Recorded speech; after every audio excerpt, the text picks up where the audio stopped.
I love the maps. Sorry, I'm not like the amount of questions, like the people are the amount of questions about the maps. Like, hey, I love that you put maps in there. Thanks. Hey, those maps, they were great. Thanks. Like, I thought I was being clever.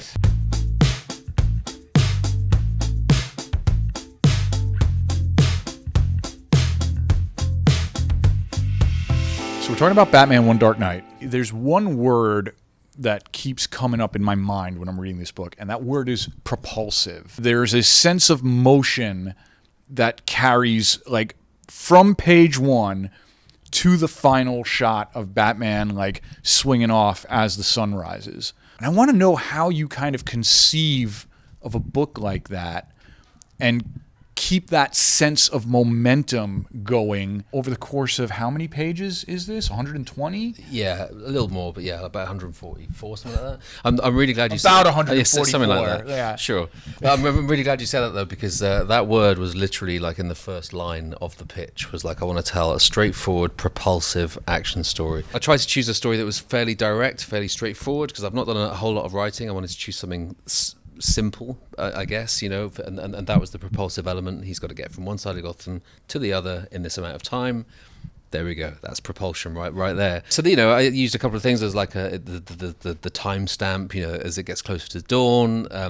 EMP, the villain, has like this kind of energy thing that was running out as we go, as they get closer and closer to Blackgate Prison. There's all these little pointers that, you know, he better get there in time, otherwise we're in trouble. So I definitely tried to utilize those deliberately. A lot of Batman stories can be described as cinematic as well, but the pacing of this feels particularly like an action movie because of that propulsive momentum quality that you're able to capture on the page. Were you thinking in cinematic terms, or were there any like movie inspirations that you were looking to as you were composing some of the book? Yeah, I mean, I definitely was. I love movies as much as I love comics, and visually, I was kind of taking some inspiration from 70s American cinema, probably. You know, the city's very dirty and graffiti and, you know, garbage everywhere. French Connection, maybe. A little bit of the Warriors is in there because of all the various gangs that are honing in on Batman. And the larger format allowed me to kind of draw it on a larger scale, which is naturally cinematic as well. So, yeah, it was in there for sure.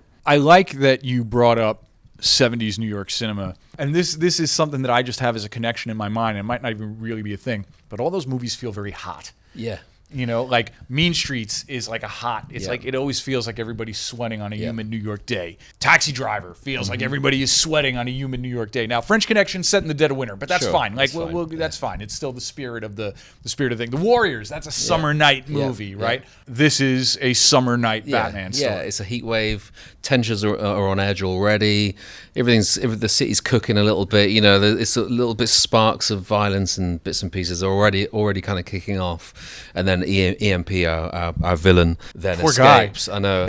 Well, good. I'm glad. Yeah, because I was talking about this earlier. It's like, you know, he's our villain, but actually he's quite a tragic kind of character, really. And I liked trying to make the setting for all that just as extreme as I could. And a really hot summer's night just seemed to make a lot of sense. You know, that it's already a nightmare for everyone, and it's about to get a lot worse. You know.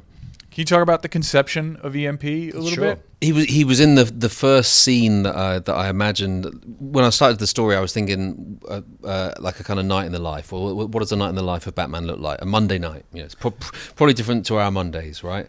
And I just pictured him sort of, you know, chasing this unknown villain at the time that had kind of wisps of energy as it got more intense, and it built from there really. And so he became kind of like a catalyst for what the story was, and he's a volatile, you know, unstable kind of dangerous element that Batman's got to figure out whilst he's basically abandoned in the middle of Gotham with none of his toys. You know, everything's gone. He's getting, like you say, he's getting relentlessly attacked again and again and again and again.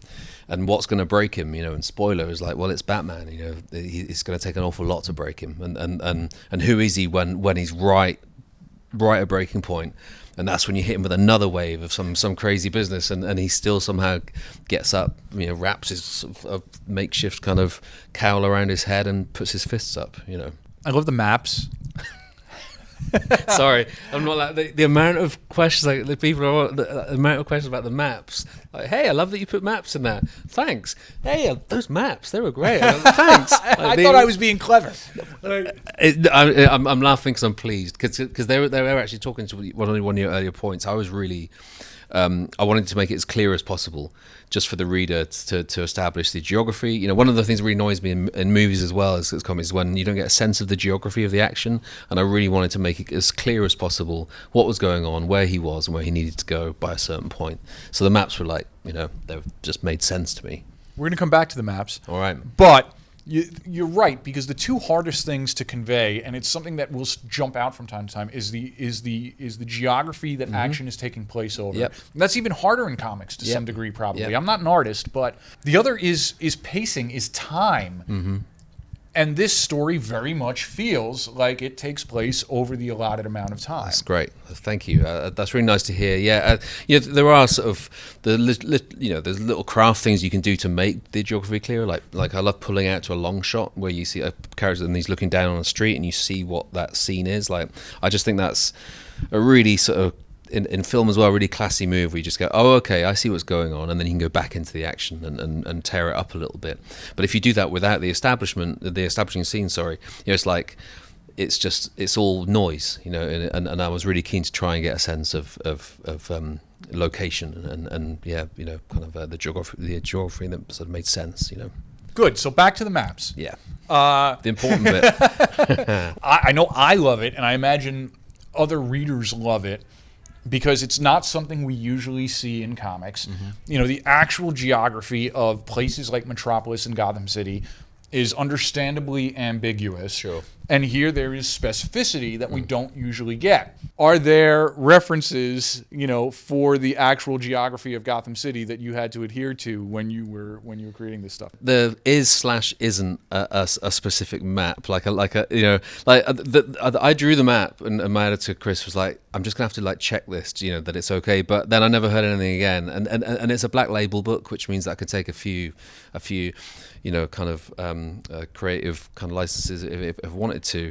Most of the gang names are all kind of canon. They existed before the story. Oh, I didn't know that. Yeah, I was going to ask about the gangs. Yeah, they're also relevant to, you know, sort of crime bosses, various kind of factions throughout the city. But yeah, the map I found as a basis does kind of exist. When I noticed, because Batman has to get from Arkham Asylum to Blackgate Prison, and not on the official map, like Arkham Asylum is in the top left and Blackgate is in the bottom right, and for a comic page that's perfect. So I didn't really need to change anything. Like, if they were opposite ends, I probably would have flipped it, but it was absolutely fine. What's next for you?